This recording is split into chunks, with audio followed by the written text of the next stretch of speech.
Hi, I'm Paul Darley, and thanks for tuning into our September and October issue of Inside Darley. Hopefully you and your family had an enjoyable Labor Day weekend, which kind of marks the unofficial end of summer and the beginning of fall. And that means it's time for the Darley Times newsletter, our fall-winter edition, which we've attached for you here.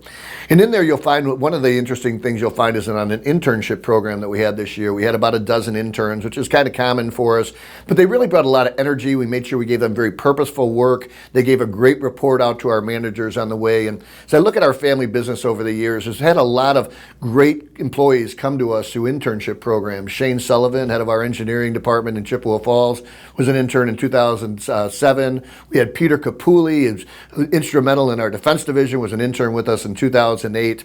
And recently I was speaking with Pat Gallagher. He's the CEO of Gallagher Insurance. They happen to be our insurance broker and the $80 billion publicly traded company, but still really a family business in many respects. And he credits their internship program as being one of their keys to success and their growth. And we're going to continue that program here at Darley.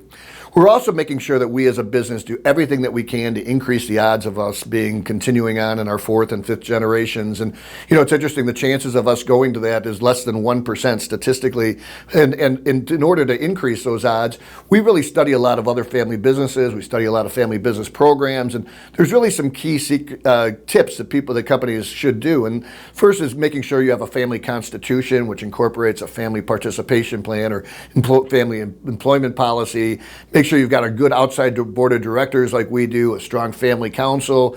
You hold family meetings and a lot of other practices. And we just had a family meeting in August up in northern Wisconsin. And we had over 80 Darleys in attendance, if you can imagine. We also had Lee Wise, who's our CFO, in attendance, and Matt Dursa, our chief legal officer, and Dr. Mark Lowry, who's our clinical psychologist. And it was really just an amazing opportunity for us to bond as a family, talk about business issues, family issues, and all sorts of things. And, we've actually attached for you here, first is a checklist from Family Business Consulting Group that's a checklist for perpetuating your family business. There's some great things that similar to what we just talked about. But we've also attached from Mercer Capital, like benchmarking lists that you can go and benchmark your family business organization if you're one of those against others.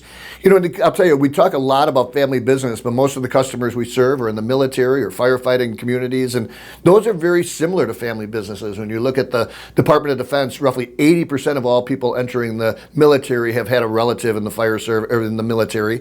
You look at the fire service, it's very similar. Roughly 50% of all firefighters entering the fire service have had a family member involved, and even higher in volunteer areas. So, tell you, we've got a lot of areas where we can assist you, and I think it's a lot of the secret to success is simply living by the golden rule and treating others as you like to be treated, and that's what we like to do here at Darley.